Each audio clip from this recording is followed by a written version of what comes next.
जहां पूरा विश्व आज अगर देख रहा है तो यह तीर्थराज प्रयाग को देख रहा है, जहां गंगा जमुना सरस्वती की बहती अमृतधारा और पूरे विश्व का जहां विश्वास और आस्था का गोता लग रहा है, यही तीर्थराज प्रयाग जहां हजारों करोड़ों की संख्या में लोगों ने पूरे विश्व को बता दिया कि भारत श्रद्धा और विश्वास का ये अमृत का घड़ा है, ये अमृत कभी खत्म नहीं हो सकता जब तक सनातन है और सनातन रहेगा। आप देखें, जब से यह कुंभ का आगाज हुआ, तीर्थराज प्रयाग का यह कुंभ जब से आगाज हुआ, काशी विश्वनाथ की नगरी में शिव महापुराण पूज्य व्यास जी के मुखारबिंद से शुरू हुआ था। वहां हमारे उत्तर प्रदेश के माननीय मुख्यमंत्री परम पूज्य योगी आदित्यनाथ जी महाराज जी ने कहा था कि कुंभ तो तीर्थराज प्रयाग में होने वाला है, लेकिन उसका शुभारंभ काशी से हो गया। आप देखें, यही शिव भक्तों ने वहां पर श्री शिवाय नमस्तुभ्यम का जाप करते हुए अपनी अमृत साधना के साथ इस कुंभ में गोता लगाया था। आज पूज्य व्यास जी की कृपा से अनेकों लाखों की संख्या में आए हुए श्रद्धालुओं को यह ऐरावत घाट, आप देखें, जहां समुद्र मंथन से अमृत निकला था, आज इसी संगम के गोता में गोता लगाने के लिए करोड़ों लोग तरस रहे हैं, आ रहे हैं। आज उसी पावन तट पर बैठकर हम इस संगम के किनारे शिव महापुराण के बहती हुई गंगा में गोता लगाएंगे।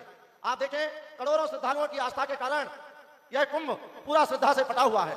तो भी आप देखें कितने जल्दी तत्काल इस कथा की व्यवस्था की गई। आप देखें, आवागमन के रास्तों में भी कितना श्रद्धा और विश्वास का सैलाव भरा पड़ा है। तो अभी मुझे लगता है कि आप सबकी साधना का प्रभाव है कि इतनी जल्दी में इस कथा की व्यवस्था हो सकी। आज विलंब हुआ है, मैं इसके लिए क्षमा मांगता हूं, लेकिन कहना चाहता हूं कि जो सनातन और आस्था पर उंगलियां उठा रहे हैं उनको आके इस कुंभ में देख लेना चाहिए कि हमारे उत्तर प्रदेश के माननीय मुख्यमंत्री जी ने केवल सनातन के कुंभ को नहीं सजाया, इस तीर्थ यात्रा में आने वाले हर व्यक्ति के हृदय में सुंदर व्यवस्था के साथ परिवर्तन किया है। मैं इस पावन मंच से परम पूज्य योगी आदित्यनाथ जी महाराज जी को प्रणाम करते हुए और इस पावन व्यासपीठ के माध्यम से उनको आप सबका जन का सैलाव का आशीर्वाद प्राप्त हो कि उनके नेतृत्व में यह सनातन, जैसे हमारे देश के प्रधानमंत्री जी ने कहा कि यह कुंभ केवल श्रद्धा विश्वास का तो है ही, लेकिन एकता का भी कुंभ है। कुंभ ने हमेशा सबको जोड़ा है, तोड़ा नहीं है। आप देखें, शिव पुराण की पावन कथा में पूज्य व्यास जी हमेशा बताते हैं, एक लोटा जल सारी समस्या का हल, और वह समस्या हमारे पास आती ही नहीं है, क्योंकि हम सब लोग शिव भक्त हैं और कुबेरेश्वर भगवान के पुजारी हैं, बाबा विश्वनाथ के पुजारी हैं। इन्हीं भावनाओं के साथ मैं वर्तमान में इस कुंभ के आस्था और विश्वास को प्रणाम करते हुए, आप सबको प्रणाम करते हुए, और पूज्य व्यास जी ने अपनी कृपा पूर्वक इस महाकुंभ में अपना समय दिया और पावन शिव महापुराण जो 7 दिन हम लोगों को व्यास जी के मुखारबिंद से बहती हुई गंगा में गोता लगाने का अवसर दिया। मैं प्रणाम करते हुए आपसे यही प्रार्थना करता हूं कि कुंभ में बहुत मंथन हुआ था, जहां देवता और राक्षस थक गए थे कि वो अमृत कब निकलेगा, वो अमृत जो निकलेगा उससे हम पी के कब तक जीवित रह पाएंगे। लेकिन मुझे लगता है वह अमृत तो कभी ना कभी जितना निकला था वो खत्म हो सकता था, लेकिन आज इस तीर्थराज प्रयाग में जब से यह मंथन पृथ्वी हुई होगी, जब से अक्षय वट भगवान हुए होंगे, बेणी माधव भगवान हुए होंगे, लेटे हुए बड़े हनुमान जी हुए होंगे और यहाँ के 12 माधव हुए होंगे, यह अमृत कभी खत्म नहीं हो सकता, क्योंकि आप सबकी जो श्रद्धा और विश्वास है वही अमृत है। और उस अमृत का प्रदान हमारे पूज्य व्यास जी सीहोर वाले मिश्रा जी महाराज जी के मुखारबिंद से जो वाणी के रूपी हमें अमृत प्राप्त होगा, निश्चित ही वही हमारे लिए अमृत है, जिसको हम पी के सुनकर अपने जीवन का, अपने परिवार का, अपने समाज का हम परिवर्तन कर सकते हैं। कथा का संदेश ही क्या है? कथा केवल सुनाती नहीं है, कथा एकदम जीवन में परिवर्तन ला देती है। वो परिवर्तन कैसा कि हमारी कथा किसी को कष्ट नहीं दे। आप देखें कितनी श्रद्धा विश्वास के साथ आप लोग रात्रि भर से यहाँ बैठे हुए हैं, ना किसी से कुछ मांगा है, ना किसी से कुछ कोई कंप्लेन है। यही विश्वास बताता है कि भारत सनातन का है और सनातन का रहेगा, और सनातन पे जो उंगली उठाएगा उसकी उंगली उसी समय अपने ऊपर उठाने के लिए देख ले। जो सनातन की बातें करते थे, जिसने कभी अपने माथे पे तिलक नहीं लगाया था और ना कभी चंदन लगाया था, आज वो लोग हम सब सनातनियों को भ्रमित कर रहे हैं। आप देखें, जहां जहां शिव पुराण की कथा जाती है, पूज्य व्यास जी जाते हैं, करोड़ों की श्रद्धालुओं की संख्या में जब सनातन चलता है तो मुझे लगता है कि जैसे गौमुख से गंगा जी निकलती है, वैसे शिव पुराण सुनने के लिए जो श्रद्धालुओं की बाहर निकलती है तो लगता है कि दूसरी गंगा बहने जा रही है।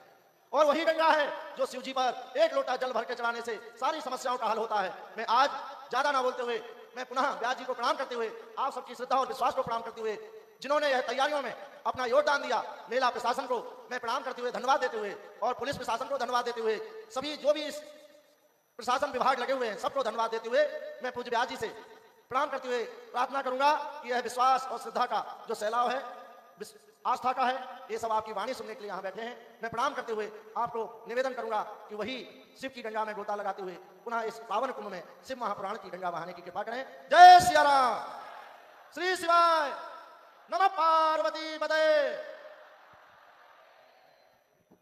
बड़ा ही सुंदर आशीष वचन हम सभी ने परम पूज्य जगत गुरु श्री संतोषाचार्य जी सतुआ बाबा जी के मुखारबिंद से समर्पण करें। एक बार जोरदार ताली बजाकर स्वागत करें और ज्यादा समय ना लेते हुए आइए सीधे हम व्यासपीठ की शरण में चलते हैं। पूज्य गुरुदेव के सानिध्य में हम सभी प्रथम दिवस की कथा श्रवण करेंगे। जय जय श्री राधे, हर हर महादेव, श्री शिवाय नमस्तुभ्यं।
ओम नमः शिवाय। ओम नमः शिवाय। ओम नमः शिवाय। ओम नमः शिवाय। ओम नमः शिवाय।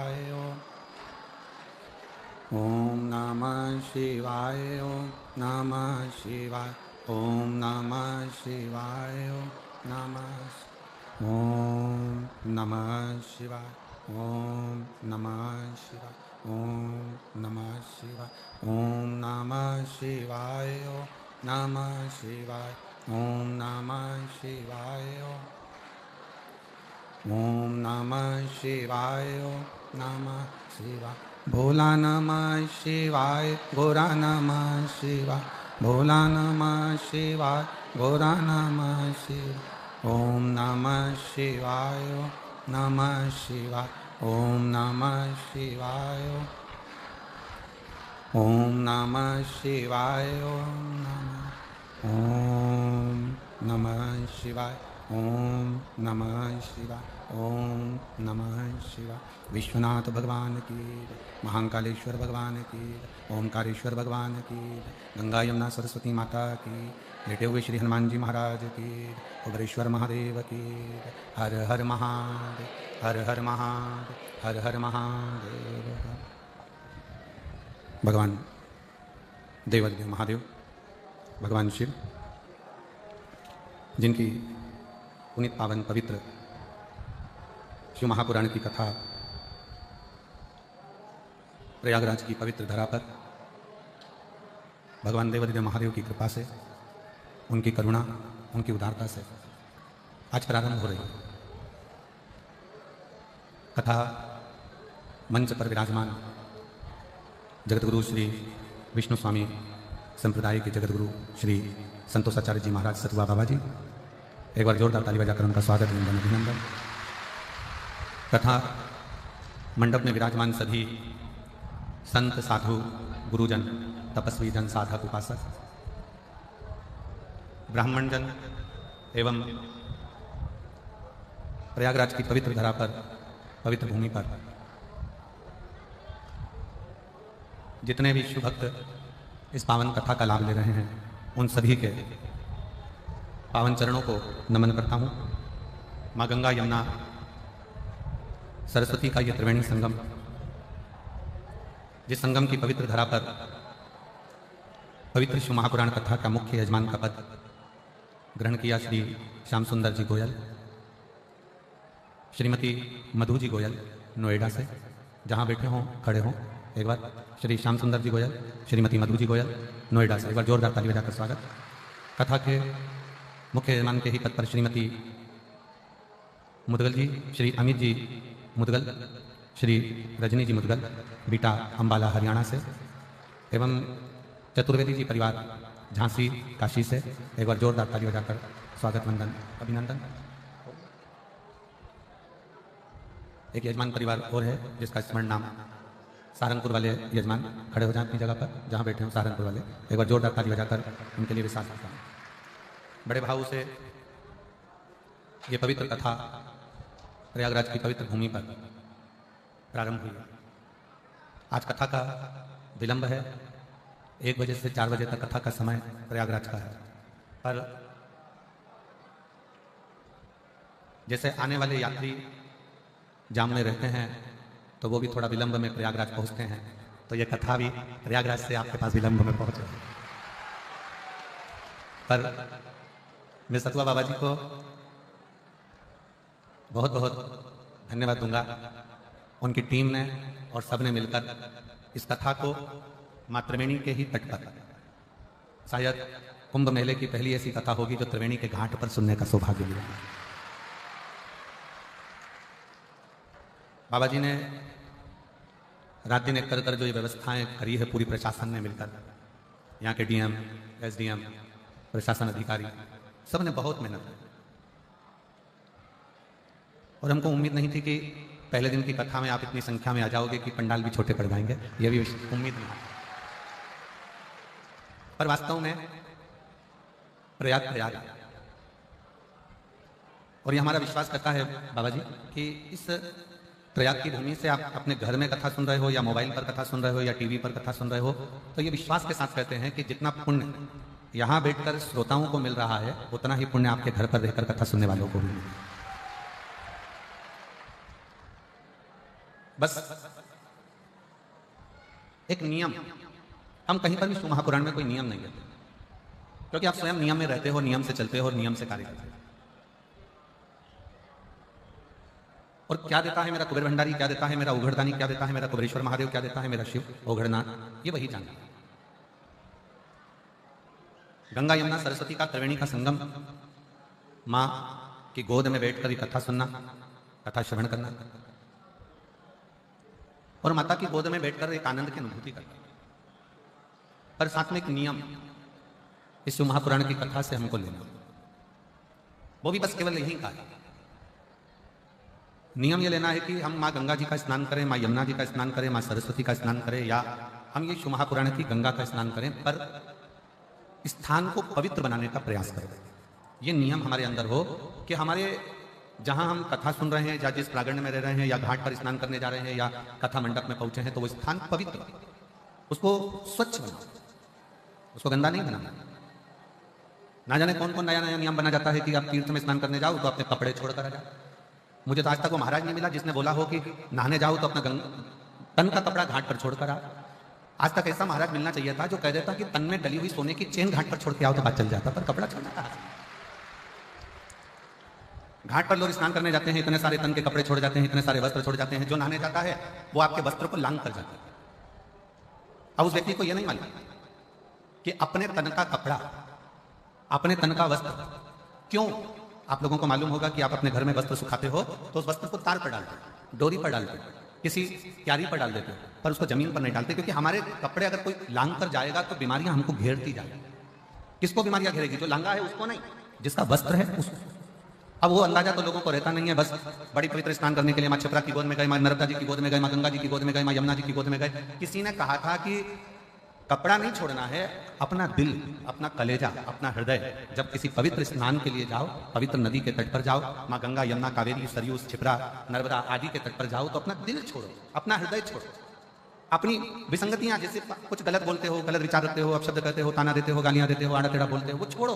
पर लोग वो तो नहीं छोड़ पाए, मालूम पड़ा कि उन्होंने अपने कपड़े छोड़ दिए। और जो कपड़ा तुम छोड़ने के लिए आते हो ना, कथा का लाभ। और जिस कामना से आप कथा श्रवण करने के लिए आए, जिस भाव से आए हो, जिस दिल से आए हो, जिस हृदय से आए, केवल मां गंगा का जल भरकर नहीं ले जाओगे आप। ये हमारा विश्वास कहता है कि जिस कामना से आए हो वो कामना भी पूरी कर यहां से जाओ, पूरी कामना। और मैंने तेरे ही भरोसे बाबा, तेरे ही भरोसे हवा बिच उड़ती जावांगी बाबा, डोर हथो छड़ी ना मैं कटी जावांगी। भोले मैं तेरी पतंग, शंभू मैं तेरी पतंग, हवा बिच उड़ती जावांगी बाबा डोर है तो छड़ीना मैं कटी जाऊंगी भोले मैं तेरी। शिव कथा कर रही है, भगवान शंकर का चरित्र कर रहा है। शिव महापुराण की कथा में से, इन 12 खंडों में से, संहिताओं में से एक शब्द भी अगर हम हमारे जीवन में उतार लेते हैं तो शिव को मिलने में जरूरी है। अच्छा, कई लोग कहते हैं कि गुरुजी शिव क्या अपने असली स्वरूप में मिल सकता है? शंकर भगवान का क्या अपना असली स्वरूप में शिव हमारे सामने, हमारे सम्मुख में आ सकता है? मेरा देवादिदेव महादेव आपके सामने असली स्वरूप में भी आ सकता है, मना नहीं। और आज का जो युग है ना, ये बड़ा विचित्र युग है। आज का जो समय है ये बड़ा विचित्र समय है। इस समय में आप शंकर भगवान को पहचान नहीं पाओगे अगर असली स्वरूप में भी आ गए तो आप जान नहीं सकते। शिव अगर सत्यता के सम्मुख में सामने आकर प्रकट भी हो जाए, सामने आकर खड़े भी हो जाए, तो आप उसको पहचान नहीं पाओगे। आपके मन में आएगा, हो सकता है कोई बहरूपिया, हो सकता है कोई तिलक लगाया, हो सकता है कोई वेश बनाया, हो सकता है कोई स्वरूप धर कर आ गया, आप शिव को पहचानोगे तो शिव सामने कभी नहीं आता। आप सबके स्मरण में होगा, एक बार लंका का राजा रावण भगवान शंकर को ढूंढने के लिए निकला, और लंका का राजा रावण जब भगवान शिव को ढूंढने के लिए निकलता है, ढूंढते ढूंढते लंका का राजा रावण थक जाता है, थक गया और थककर चूर होकर बैठ गया।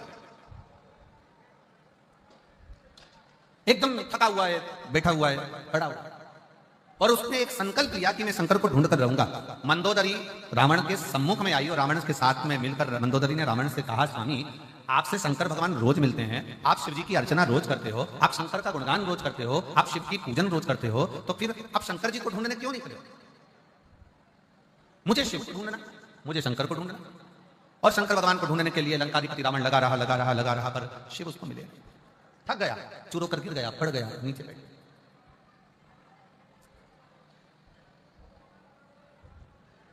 भगवान शिव को लगा मेरा भक्त है, मेरा भजन करने वाला है, मेरा स्मरण करने वाला। शंकर भगवान बोले, काम करो नंदी, जाओ जरा, और नंदी तुम जाकर लंकाधिपति रावण को समझाओ कि शिव को ढूंढने के लिए तुम मत करो, तुम एक काम करो कि जहां पर हो वहीं पर एक पार्थिव लिंग का निर्माण करो, और पार्थिव लिंग का निर्माण कर उसकी पूजन करो। मुझे ना ढूंढा जाए, पार्थिव लिंग का निर्माण करे, पार्थिव लिंग का पूजन करे, और पार्थिव लिंग का पूजन कर वो मुझे वहीं पर प्रकट कर सकता है। पर रावण कह रहा है कि मैं शिव को ढूंढने के लिए निकला हूं, पार्थिव लिंग का पूजन नहीं, स्वयं शंकर को अपने साथ में लेकर मैं लंका तक जाऊंगा, लंका तक पहुंचूंगा, मैं लंका तक जाऊंगा, लंका तक पहुंचूंगा। मैं पार्थिव लिंग का पूजन करने के लिए रोज करता हूं, मना नहीं, पर मैं पार्थिव पूजन आज शिव को ढूंढने के लिए नहीं। और रावण ढूंढते ढूंढते ढूंढते ढूंढते थक गया, पर शिव ने, शंकर ने। तब मंदोदरी ने रावण के हाथ का स्पर्श कराकर थोड़ी सी बालू मंदोदरी लेकर जाती है, और मंदोदरी उस बालू से शिवलिंग का निर्माण करती है। केवल रावण के हाथ का स्पर्श कर बालू मंदोदरी लेकर जाती है, और मंदोदरी ने पार्थिव शिवलिंग का पूजन करा, पार्थिव लिंग का पूजन करा, पार्थिव पूजन करी, और 1 रुपया नहीं लिया। ऐसे शिव भक्त इस प्रयाग की धरा पर, ऐसे भक्त भरे पड़े हैं प्रयागराज में। लोग कहते हैं संत प्रयाग में आते हैं, साधु प्रयाग में आते हैं, तपस्वी प्रयाग में आते हैं, साधक प्रयाग में आते हैं। आज मेरी व्यासपीठ प्रयाग में रहने वाले एक गरीब से लेकर अमीर तक के व्यक्ति को नमन करती है कि प्रयाग में संत बाद में आते हैं, पर प्रयाग के लोग भी किसी संत और साधु से कम नहीं है, किसी तपस्वी से प्रयाग के रहने वाले लोग कम नहीं है, ये साधकों से कम नहीं है, जो रहकर आए हुए शिव भक्तों की सेवा में लगे हुए। सेवा का, साधक का, घर का अगर एक सदस्य, क्या देवराज नाम के ब्राह्मण का चरित्र कर रहा है, देवराज ब्राह्मण की कथा कथी है कि देवराज ब्राह्मण कुल में जन्म लेने के बाद भी ब्राह्मण तत्व को धारण नहीं कर पाया और ब्राह्मण कर्म नहीं कर पाया, ब्राह्मण कर्म नहीं कर पाया। एक पर स्त्री के कहने पर उस स्त्री को एक राजघराने की रानी का हार पसंद आ गया, और उस हार को लेने के लिए वो देवराज ब्राह्मण चोरी करने गया, और उसके पीछे राजा के दूत लगे। भागता भागता, छुपता छिपाता, शरीर में ताप पड़ने के कारण, शरीर में कष्ट होने के कारण शंकर जी के मंदिर में चले गए, शिवालय। क्यों गया, किस लिए गए? सबको मालूम है प्रयागराज में भीड़ बहुत हो रही है, सबको मालूम है प्रयागराज में बहुत भीड़ है, बहुत भक्त आए हुए हैं, सबको मालूम है। इसके बाद भी अगर प्रयागराज की धरा पर, प्रयागराज की भूमि पर आप खिंचकर चले आ रहे हो, तो समझ लेना कि प्रयागराज की भूमि वो चुंबक है जिसमें उसका तत्व खींचकर चले आ रहा है। शिव उसको खींच रहा है, शिव उसको खींच रहा है। अब इतना बड़ा प्रयाग, उतने बड़े प्रयाग में 21 नंबर सेक्टर ढूंढना, पीपा पुल नंबर 1 ढूंढना, सतुआ बाबा का शिविर ढूंढना महाराज जी, और इतने बड़े प्रयाग में ढूंढते ढूंढते ढूंढते ढूंढते और तुम सब सतुआ बाबा शिविर को ढूंढते ढूंढते ढूंढते तुम यहाँ पहुंच जाना। हमको तो विश्वास नहीं था, हमको तो लग रहा था कहीं ना कहीं ट्रैफिक में फंसे होंगे, कोई कहीं फंसा होगा, कोई कहीं होगा। जब संगीत वाले यहाँ तक नहीं पहुंचे तो श्रोता कहां से पहुंच जाएंगे?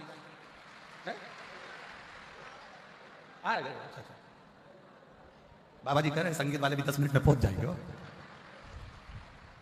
अब श्रोता जरा विचार करो, जब संगीत वालों को आने में टाइम हो गया तो श्रोता कैसे पहुंच सकते हैं? पर समझ में आया ये ओरिजिनल,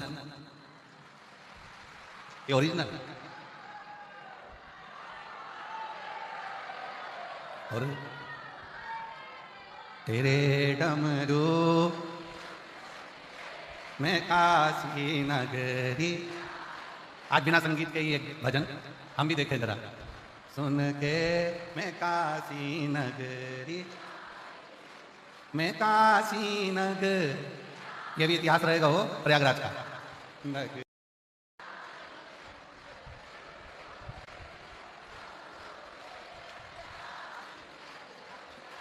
राधे हमारा भजन है ना, तेरे डमरू की धुन से चला।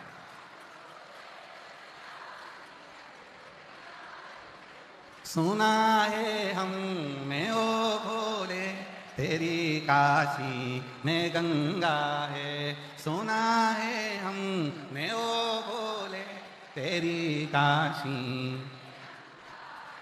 उसी गंगा को नहाने को मैं काशी नगरी आई हूँ, उसी गंगा को नहाने को मैं काशी नगर, मेरे भोला को शंभू शरणे पड़ी, मांगू घड़ी रे घड़ी दुख काटो, दया करी ने दर्शन।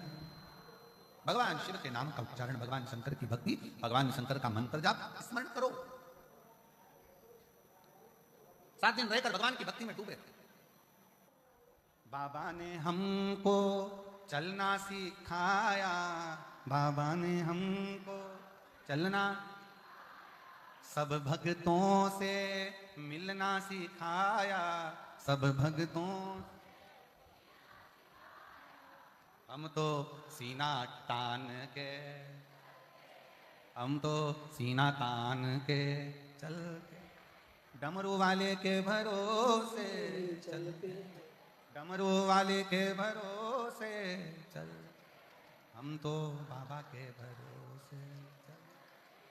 भगवान शिव की कथा करी, शंकर भगवान का गुणगान करा। देवराज नाम का ब्राह्मण समझ नहीं पाया कि मैं शिवालय कैसे पहुंच गया, शिव के मंदिर कैसे पहुंच गया, शंकर की चौखट तक कैसे पहुंच गया। अब कौन समझाए कि देवराज नाम के ब्राह्मण की जो मां थी, वो मां शंकर के मंदिर में जाकर 1 लोटा जल समर्पित करती, शिव मंदिर में जाकर 1 लोटा जल समर्पित करती थी। और शास्त्र कहता है कि शंकर के मंदिर में अगर 1 लोटा जल कोई एक परिवार का व्यक्ति भी समर्पित कर रहा है तो समझ लेना कि वो अपनी 71 पीढ़ी को पार लगा रहा है। वो अकेला नहीं, 71 पीढ़ी को पार लगा रहा है। स्वयं शिव के मंदिर में मां जाती, 1 लोटा जल समर्पित करती, शिव का भजन करती, शंकर का। और क्या नहीं देता शंकर? 1 लोटा जल का प्रमाण क्या है? एक पत्र और देखो, देखो इस पत्र को देखो।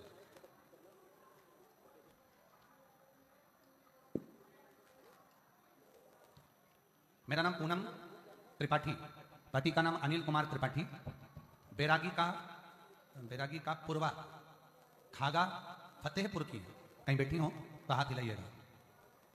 मेरा नाम पूनम त्रिपाठी, पति का नाम अनिल कुमार त्रिपाठी, बैरागी का पूर्वा खागा फतेहपुर, कहीं बैठी हो आ जाइए, बेलपत ले जाना, आ जाओ आ जाओ। खागा फतेहपुर का गुरुदेव, सबसे पहले मैं सतुआ बाबा जी को प्रणाम करती हूँ कि उन्होंने हमको इस प्रयागराज की भूमि पर कथा सुनने का सौभाग्य दिया। गुरुदेव, आने में डर लग रहा था पर सतुआ बाबा जी का नाम आया और शिव का नाम आया तो हम ये प्रयागराज की भूमि पर आ गए और कथा श्रवण करने के लिए गए। गुरुदेव, विश्वनाथ जी की पवित्र भूमि पर सतुआ बाबा जी की गौशाला में वहां कथा सुनी थी, तब से बाबा जी को हम जाने और फिर ये कथा को श्रवण करने के लिए यहाँ आए। गुरुदेव, मेरी बेटी की नौकरी, बड़ा आश्चर्य, ये कैसे हो सकता है, ये कैसे हो सकता है? आश्चर्यचकित होता है। पूछ लिया देवराज नाम के ब्राह्मण ने भगवान शंकर से कि ये बात बताओ कि मैंने तो पाप किया, मैंने तो चोरी करी, निंदा करी, बुराई करी, मैंने छल करा, परिस्त्री गमन करा, मदिरा का पान करा, मांसाहार करा, वेश्यावृत्ति करी, गलत काम करा, जुआ करा, पर मैंने ऐसा कौन सा पुण्य कर दिया जो आप मुझे नंदी पर बिठाकर लेकर जा रहे हो? तब भगवान देवादिदेव महादेव कहते हैं अरे देवराज, तूने सबसे बड़ा पुण्य कर लिया कि तू 2 क्षण के लिए शिव महापुराण की कथा तेरे कानों में चली गई, इसलिए तू कैलाश धाम का अधिपति भगवान शिव तुझे लेने के लिए, और तेरे प्राण भी छूटे तो बेलपत्री के वृक्ष के नीचे छूटे, बेलपत्र के वृक्ष। धन्य बाबा ने हमको चलना सिखाया, सब भक्तों से मिलना, हम तो सीना तान के चलते हैं, हम तो सीना तान के चलते हैं, हम तो बाबा के भरोसे, हम तो बाबा के भरोसे चलते हैं, हम तो बाबा के भरोसे चलते हैं, डमरू वाले के भरोसे चलते हैं, डमरू वाले के भरोसे चलते हैं, काशी वाले के भरोसे चलते हैं, काशी वाले के भरोसे चलते हैं, हम तो बाबा के भरोसे चलते हैं, हम तो बाबा के भरोसे चलते हैं। दोनों हाथों से ताली से बजाते हैं। नमो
बाबा के भरोसे चलते हैं, डमरू वाले के भरोसे चलते हैं, डमरू वाले के भरोसे चलते हैं, काशी वाले के भरोसे चलते हैं, काशी वाले के भरोसे चलते हैं, ओ घरदानी के भरोसे चलते हैं, ओ बाबा के भरोसे चलते हैं, डमरू वाले के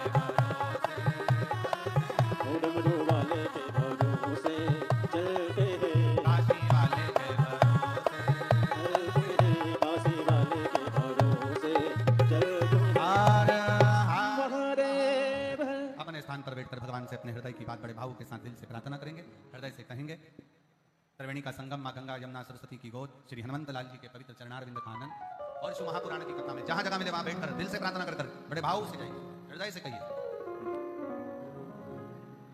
श्री शिवा नमस्तु, श्री शिवा नमस्तु, श्री शिवा नमस्तु, श्री शिवा नमस्तु, श्री शिवा नमस्तु, भोला सब दुख काटो मारा, ओ भोला सब दुख काटो मारा, शिव शंकर जपू तेरी माला, भोले बाबा जपू तेरी माला, भोला सब दुख काटो मारा, ओ भोला सब दुख काटो मारा, वेश है मंगल मंगलकारी, वेश मंगल मंगलकारी, शमशान वासी हमारा, शमशान वासी हमारा, ओ सब दुख काटो मारा, ओ सब दुख काटो मारा। जहां पूरा विश्व आज अगर देख रहा है तो यह तीर्थराज प्रयाग को देख रहा है, जहां गंगा जमुना सरस्वती की बहती अमृत धारा और पूरे विश्व का जहां विश्वास और आस्था का गोता लग रहा है, यही तीर्थराज प्रयाग जहां हजारों करोड़ों की संख्या में लोगों ने पूरे विश्व को बता दिया कि भारत श्रद्धा और विश्वास का ये अमृत का घड़ा है, ये अमृत कभी खत्म नहीं हो सकता जब तक सनातन है और सनातन रहेगा। आप देखें, जब से यह कुंभ का आगाज हुआ, तीर्थराज प्रयाग का यह कुंभ जब से आगाज हुआ, काशी विश्वनाथ की नगरी में शिव महापुराण पूज्य व्यास जी के मुखारबिंद से शुरू हुआ था। वहां हमारे उत्तर प्रदेश के माननीय मुख्यमंत्री परम पूज्य योगी आदित्यनाथ जी महाराज जी ने कहा था कि कुंभ तो तीर्थराज प्रयाग में होने वाला है, लेकिन उसका शुभारंभ काशी से हो गया। आप देखें, यही शिव भक्तों ने वहां पर श्री शिवाय नमस्तुभ्यम का जाप करते हुए अपनी अमृत साधना के साथ इस कुंभ में गोता लगाया था। आज पूज्य व्यास जी की कृपा से अनेकों लाखों की संख्या में आए हुए श्रद्धालुओं को यह ऐरावत घाट, आप देखें, जहां समुद्र मंथन से अमृत निकला था, आज इसी संगम के गोता में गोता लगाने के लिए करोड़ों लोग तरस रहे हैं, आ रहे हैं। आज उसी पावन तट पर बैठकर हम इस संगम के किनारे शिव महापुराण के बहती हुई गंगा में गोता लगाएंगे। आप देखें, करोड़ों श्रद्धालुओं की आस्था के कारण यह कुंभ पूरा श्रद्धा से पटा हुआ है। तो भी आप देखें कितने जल्दी तत्काल इस कथा की व्यवस्था की गई। आप देखें, आवागमन के रास्तों में भी कितना श्रद्धा और विश्वास का सैलाव भरा पड़ा है। तो भी मुझे लगता है ये आप सबकी साधना का प्रभाव है कि इतनी जल्दी में इस कथा की व्यवस्था हो सकी। आज विलंब हुआ है, मैं इसके लिए क्षमा मांगता हूं, लेकिन कहना चाहता हूं कि जो सनातन और आस्था पर उंगलियां उठा रहे हैं उनको आके इस कुंभ में देख लेना चाहिए कि हमारे उत्तर प्रदेश के माननीय मुख्यमंत्री जी ने केवल सनातन के कुंभ को नहीं सजाया, इस तीर्थ यात्रा में आने वाले हर व्यक्ति के हृदय में सुंदर व्यवस्था के साथ परिवर्तन किया है। मैं इस पावन मंच से परम पूज्य योगी आदित्यनाथ जी महाराज जी को प्रणाम करते हुए और इस पावन व्यासपीठ के माध्यम से उनको आप सबका जन का सैलाव का आशीर्वाद प्राप्त हो कि उनके नेतृत्व में यह सनातन, जैसे हमारे देश के प्रधानमंत्री जी ने कहा कि यह कुंभ केवल श्रद्धा विश्वास का तो है ही, लेकिन एकता का भी कुंभ है। कुंभ ने हमेशा सबको जोड़ा है, तोड़ा नहीं है। आप देखें, शिव पुराण की पावन कथा में पूज्य व्यास जी हमेशा बताते हैं, एक लोटा जल सारी समस्या का हल। और वह समस्या हमारे पास आती ही नहीं है, क्योंकि हम सब लोग शिव भक्त हैं और कुबेरेश्वर भगवान के पुजारी हैं, बाबा विश्वनाथ के पुजारी हैं। इन्हीं भावनाओं के साथ मैं वर्तमान में इस कुंभ के आस्था और विश्वास को प्रणाम करते हुए, आप सबको प्रणाम करते हुए, और पूज्य व्यास जी ने अपनी कृपा पूर्वक इस महाकुंभ में अपना समय दिया और पावन शिव महापुराण जो 7 दिन हम लोगों को व्यास जी के मुखारबिंद से बहती हुई गंगा में गोता लगाने का अवसर दिया। मैं प्रणाम करते हुए आपसे यही प्रार्थना करता हूं कि कुंभ में बहुत मंथन हुआ था, जहां देवता और राक्षस थक गए थे कि वो अमृत कब निकलेगा, वो अमृत जो निकलेगा उससे हम पी के कब तक जीवित रह पाएंगे। लेकिन मुझे लगता है वह अमृत तो कभी ना कभी जितना निकला था वो खत्म हो सकता था, लेकिन आज इस तीर्थराज प्रयाग में जब से यह मंथन पृथ्वी हुई होगी, जब से अक्षय वट भगवान हुए होंगे, बेणी माधव भगवान हुए होंगे, लेटे हुए बड़े हनुमान जी हुए होंगे और यहाँ के 12 माधव हुए होंगे, यह अमृत कभी खत्म नहीं हो सकता, क्योंकि आप सबकी जो श्रद्धा और विश्वास है वही अमृत है। और उस अमृत का प्रदान हमारे पूज्य व्यास जी सीहोर वाले मिश्रा जी महाराज जी के मुखारबिंद से जो वाणी के रूपी हमें अमृत प्राप्त होगा, निश्चित ही वही हमारे लिए अमृत है, जिसको हम पी के सुनकर अपने जीवन का, अपने परिवार का, अपने समाज का हम परिवर्तन कर सकते हैं। कथा का संदेश ही क्या है? कथा केवल सुनाती नहीं है, कथा एकदम जीवन में परिवर्तन ला देती है। वो परिवर्तन कैसा कि हमारी कथा किसी को कष्ट नहीं दे। आप देखें कितनी श्रद्धा विश्वास के साथ आप लोग रात्रि भर से यहाँ बैठे हुए हैं, ना किसी से कुछ मांगा है, ना किसी से कुछ कोई कंप्लेन है। यही विश्वास बताता है कि भारत सनातन का है और सनातन का रहेगा, और सनातन पे जो उंगली उठाएगा उसकी उंगली उसी समय अपने ऊपर उठाने के लिए देख ले। जो सनातन की बातें करते थे, जिसने कभी अपने माथे पे तिलक नहीं लगाया था और ना कभी चंदन लगाया था, आज वो लोग हम सब सनातनियों को भ्रमित कर रहे हैं। आप देखें, जहां जहां शिव पुराण की कथा जाती है, पूज्य व्यास जी जाते हैं, करोड़ों की श्रद्धालुओं की संख्या में जब सनातन चलता है तो मुझे लगता है कि जैसे गौमुख से गंगा जी निकलती है, वैसे शिव पुराण सुनने के लिए जो श्रद्धालुओं की बाहर निकलती है तो लगता है कि दूसरी गंगा बहने जा रही है। और वही गंगा है जो शिव जी पर एक लोटा जल भर के चढ़ाने से सारी समस्याओं का हल होता है। मैं आज ज्यादा ना बोलते हुए मैं पुनः व्यास जी को प्रणाम करते हुए, आप सबकी श्रद्धा और विश्वास को प्रणाम करते हुए, जिन्होंने यह तैयारियों में अपना योगदान दिया, मेला प्रशासन को मैं प्रणाम करते हुए धन्यवाद देते हुए, और पुलिस प्रशासन को धन्यवाद देते हुए, सभी जो भी इस प्रशासन विभाग लगे हुए हैं सबको धन्यवाद देते हुए, मैं पूज्य व्यास जी से प्रणाम करते हुए प्रार्थना करूंगा कि यह विश्वास और श्रद्धा का जो सैलाव है, आस्था का है, ये सब आपकी वाणी सुनने के लिए यहाँ बैठे हैं। मैं प्रणाम करते हुए आपको निवेदन करूंगा कि वही शिव की गंगा में गोता लगाते हुए पुनः इस पावन कुंभ में शिव महापुराण की गंगा बहाने की कृपा करें। जय सिया राम।